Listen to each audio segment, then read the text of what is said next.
Chapter 7, Colorado. Pops was sitting in his motel room with his phone set on speaker.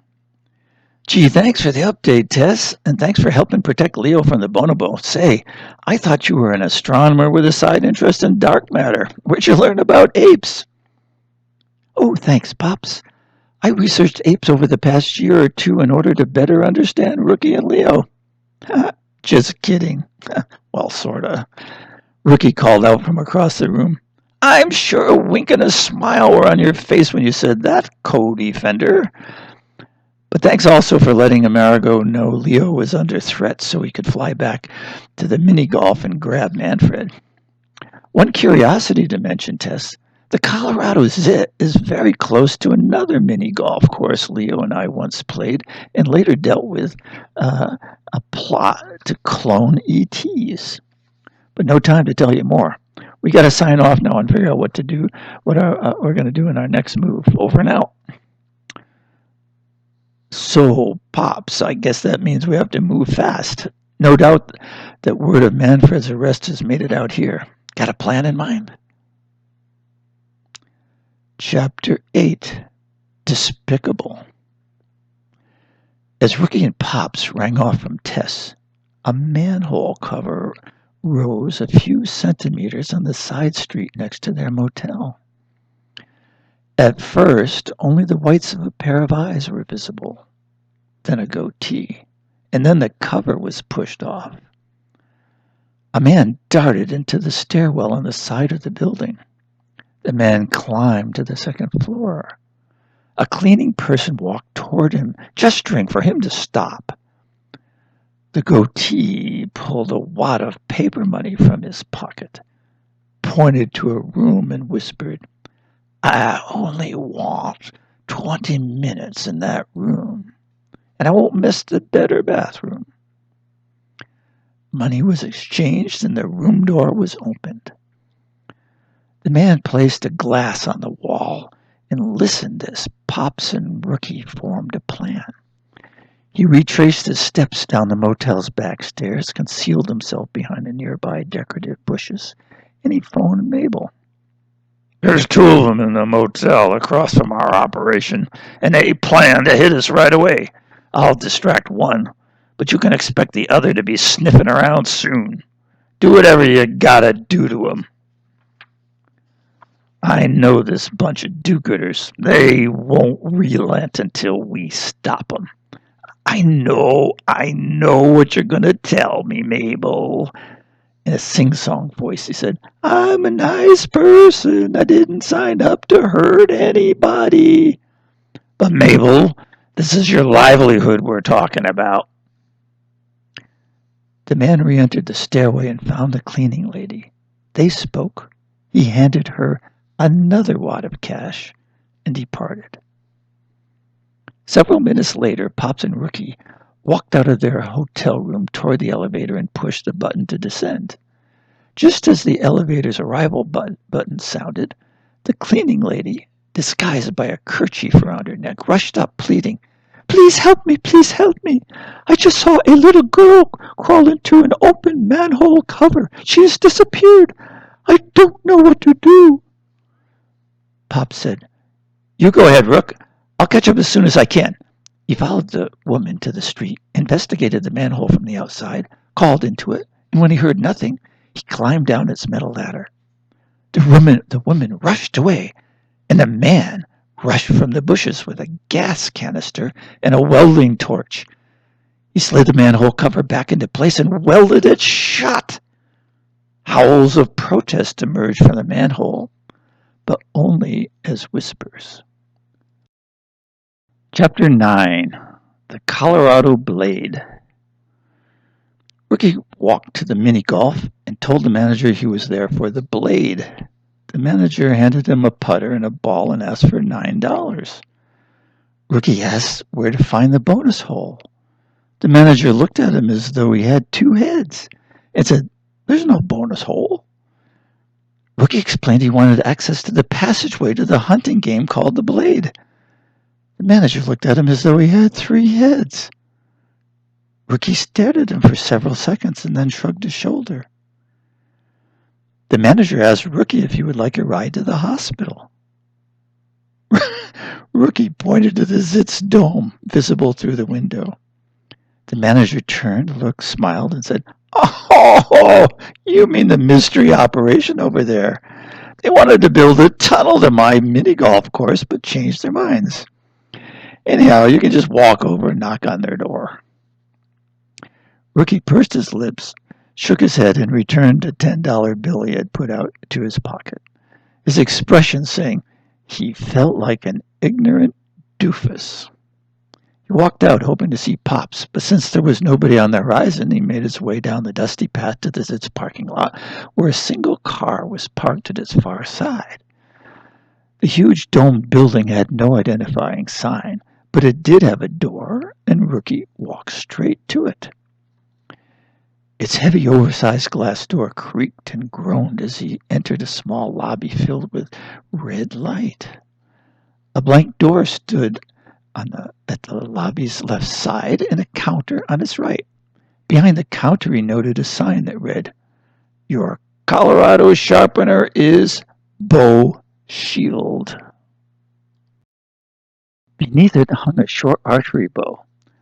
A triple-tipped arrow was under it, along with a small metal shield that seemed to belong on the forearm of a Roman gladiator. He felt ill at ease and briefly considered going back out and waiting for Pops, but Rookie smacked the bell on the counter marked "Ring for Service." A moment later, a woman stuck her head around a door behind the counter and saw Rookie was studying the unusual arrow.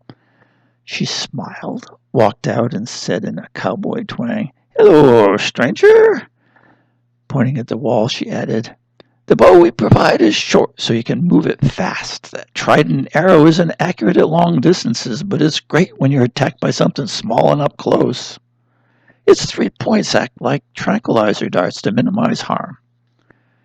She studied Rookie and added, "I like your red baseball cap there, mister, but we normally serve hunters here. You're not dressed like a hunter, so what can I do for you?" "Hello, ma'am, you're right. I'm not a hunter, and actually I'm not a prospective customer for your game.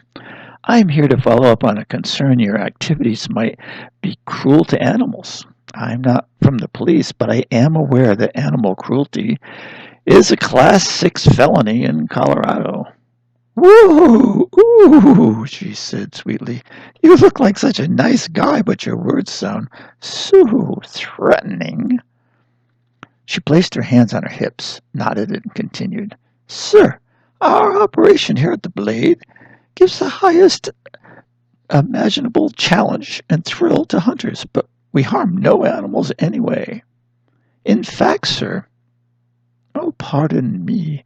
I didn't introduce myself. I'm Mabel. And you are?" "Hi, Mabel. I go by Rookie." "Okay, Rookie. The fact is we don't even have any animals here, unless you consider humans to be animals. So if that satisfies your concern, I'll just bid you a pleasant good day and get back to my work." "Gee, Mabel, I'm afraid I'll need to verify what you said. Now, I'm guessing the only car I saw in the lot is yours, so does that mean you have the time to show me around, or at least give me a guide so that I can find my own way?" Mabel tilted her head down and looked up through her eyelashes at Rookie. "Are you sure, dear? It really would be best to take my word for it and leave now. Truly." "I wish I could, but your colleague in the state of Maine has been accused of cruelty, and I'm obliged to search your premises." "Okay, but you should know Manfred's operation out there is far different from mine here." Rookie opened his eyes wide and stared at her.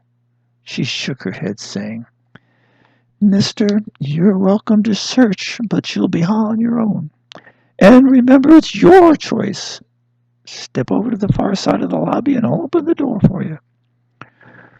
Rookie stuck his head through the door, but kept his feet firmly in the lobby.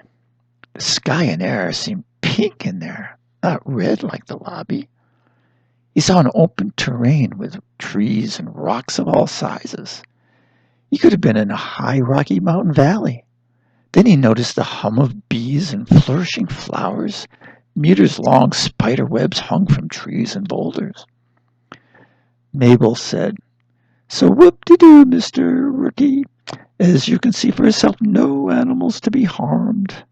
Insects are not protected species, and you'll find they're not covered by Colorado's animal cruelty laws. Want to save yourself some time and just go back to La La Land or wherever you came from? I'm only looking at your best interests when I suggest that." "I do see only insects for now, but I'll continue my search," Rookie said. As his eyes lingered on Mabel's face, she said, "Now, don't ask me for a bow or shield. I know you'll stay away from them because you wouldn't want to be cruel to an insect." Rookie took a step inside, and Mabel pushed the door closed. Rookie wanted to test the door to see if it was locked, but he didn't because he did not want to give Mabel the satisfaction of asking if he had changed his mind. He took a few steps toward a stand of tall pink flowers and found nothing remarkable. He took out his phone and rang Pops. It went to voicemail and he left a message. "Hey, Pops, I hope you rescued the little girl. You're not missing anything over here at the Zit. So far, it's only bees and spiders. Nothing threatening. I'm inside searching. I figure there must be something I haven't seen yet. By the way, forget going to the mini golf. You can enter simply by going to the front door of this Zit place. Check back with me when you can." He stashed his phone in his pocket and continued walking through the pink terrain. He nodded as he walked, appreciating that the pink atmosphere didn't cover the beauty of the high mountain landscape, and he headed for the highest point on the dome. Colorful flowers became even more plentiful, and the hum of bees more intense as he neared the center. The boulders were also taller, and each rock, fir tree, and deciduous tree was festooned with more spider webs and different type and size of spider. Mabel must bring in small insects for them to eat, he thought. Rookie asked himself over and over just what it was about the blade that would draw in customers. Spiderwebs were now clinging to his pants and shirt sleeves, and he occasionally needed to wipe them off his baseball cap. Seeing a sharp, craggy, 4-meter-tall rock, Rookie thought it'd be fun to try climbing it. He circled it, looking up for good handholds. Then the hurricane hit. Pain rocked him, filled his head. The howl of a wind tunnel seared his ears. He fell backward against a rock, steadying himself with his hands. From the corner of his eye, he caught sight of what looked like a fat missile turning and screaming back toward him. His baseball cap flew off. A swath of hair went with it. He glimpsed yellow and black stripes on the missile as it arced back behind the rock. Now it returned from the other side. A bumblebee the size of a dog. He was under attack. It zoomed at frightening speed toward his knees, and Rookie braced for a broken leg. But the fearsome beast stopped its attack, beat its wings furiously, and hovered above his red baseball cap. It danced and approached the cap from several angles.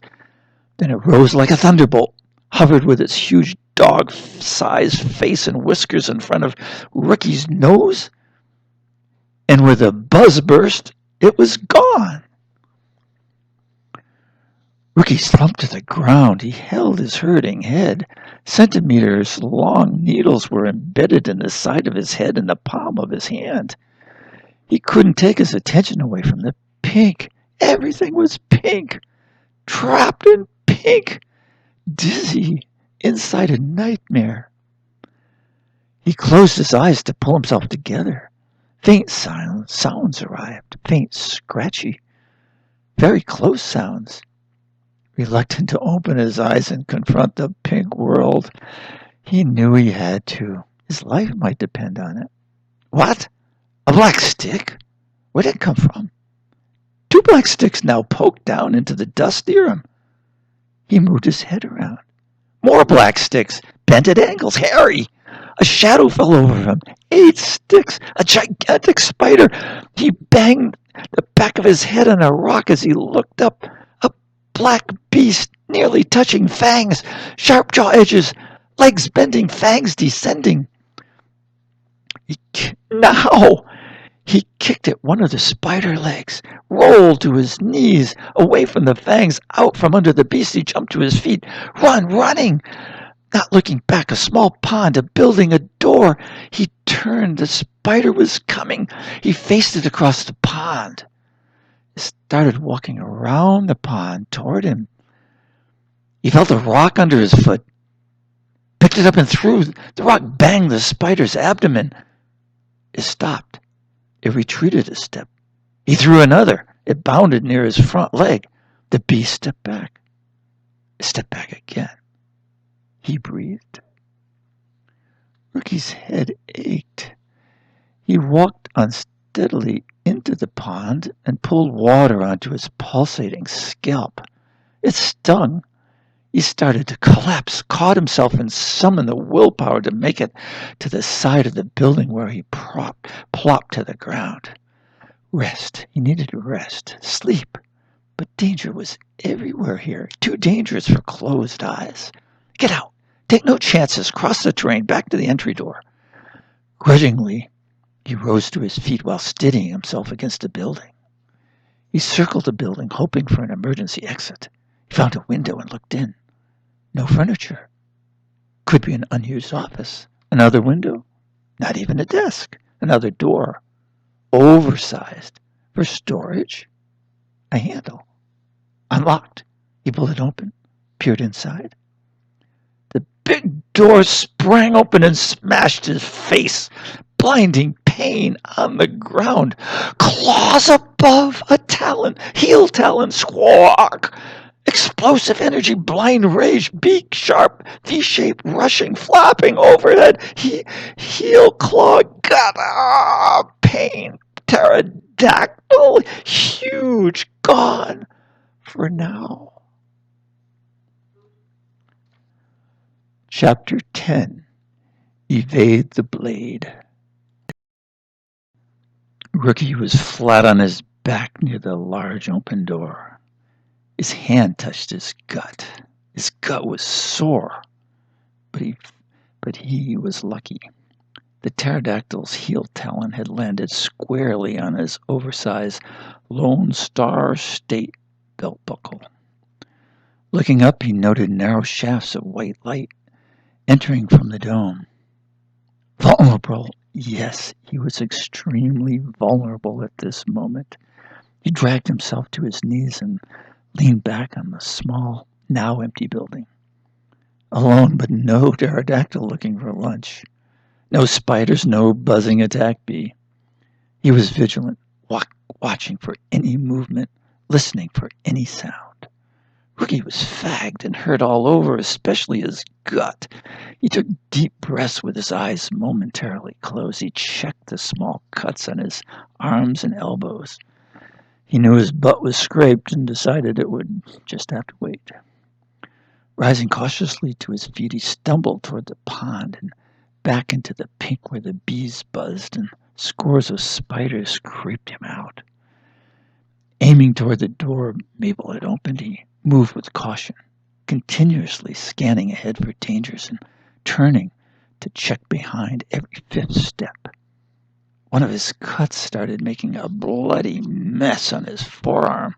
It became annoying enough that he stopped, sat on a small rock, and plastered it with spider webs. The natural bandage, used since ancient Greece and Rome or even earlier, did the trick. He made it safely to the wall and was searching for the lobby door when his phone announced that Tess was calling. "Hey, Rook, Pop's just phoned and said there's a woman in the Zitz lobby. She has a gun on the countertop and is keeping her hand near it. Pop's called for police backup, but they're running slow. He doesn't have a weapon, but he's offering this plan to get you out safely. I use some fancy technology Americo improvised to beam a hologram of you just outside the Zitz door.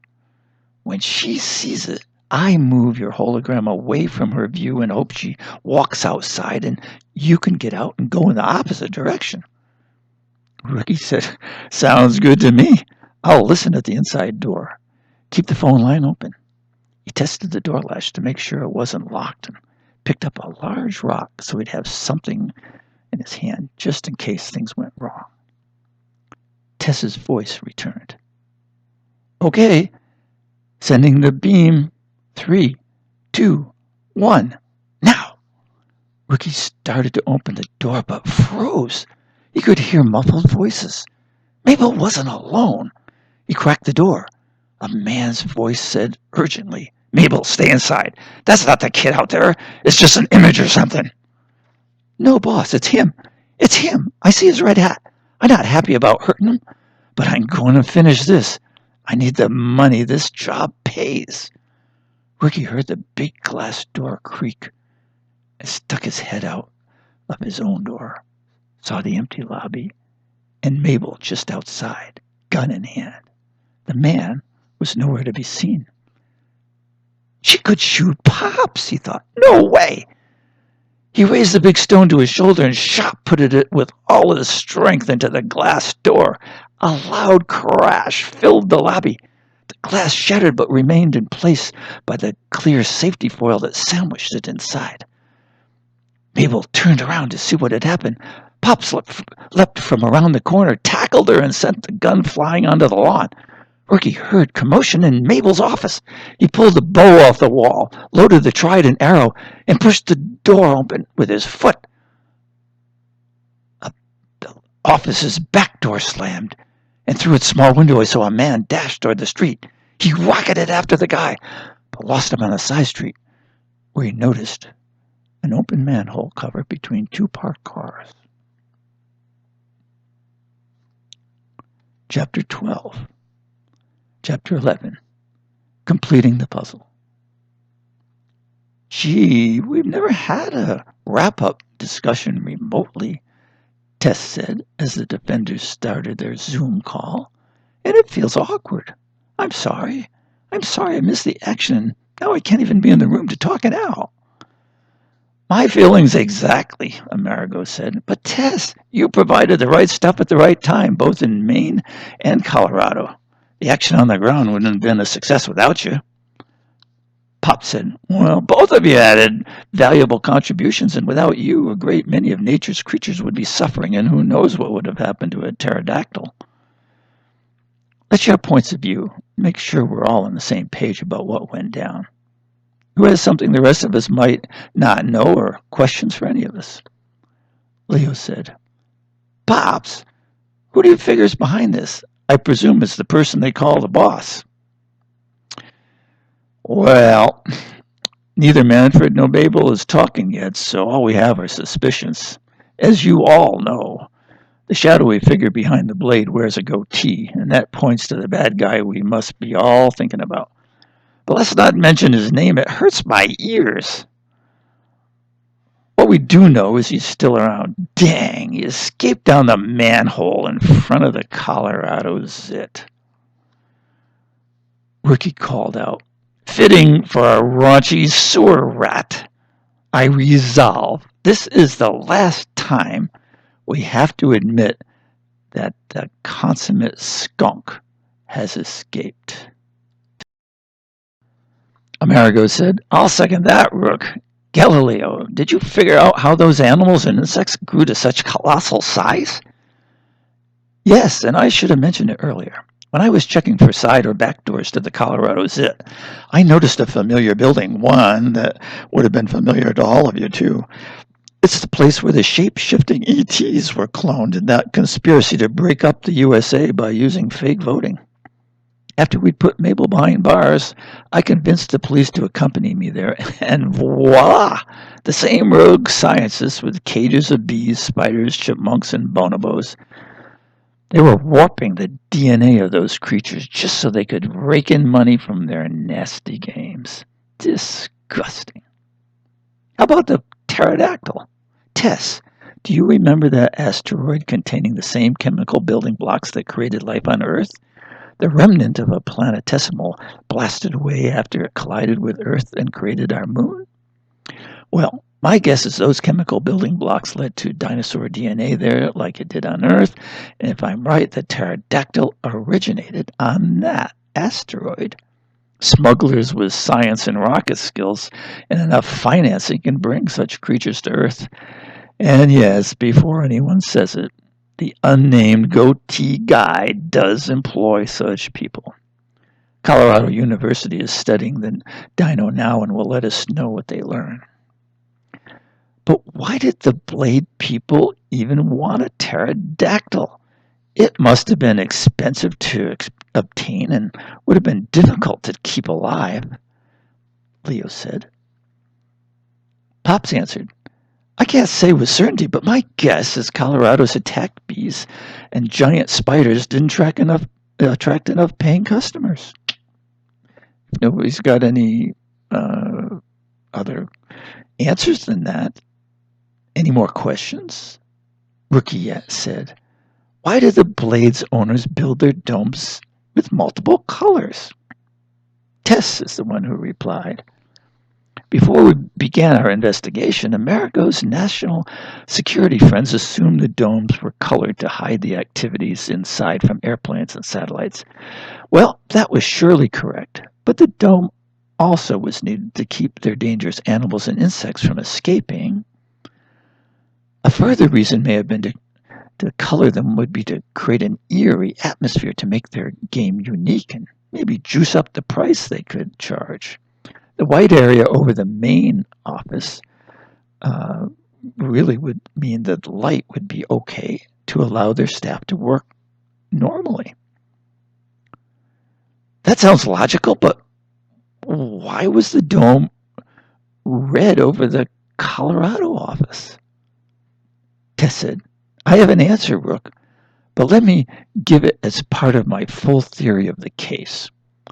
The blade sharpener did not aim to help sports hunters build their skills. No, they were in the business of continuing education for criminals. Their games were designed to appeal to crooks' penchant for violence and hone their ability to react quickly to surprises, such as police raids and ambushes.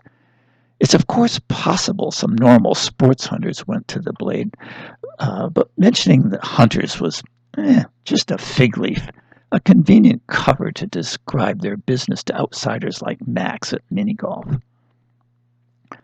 The Blade was after a huge prize, a piece of the entire criminal population's ill-gotten gains.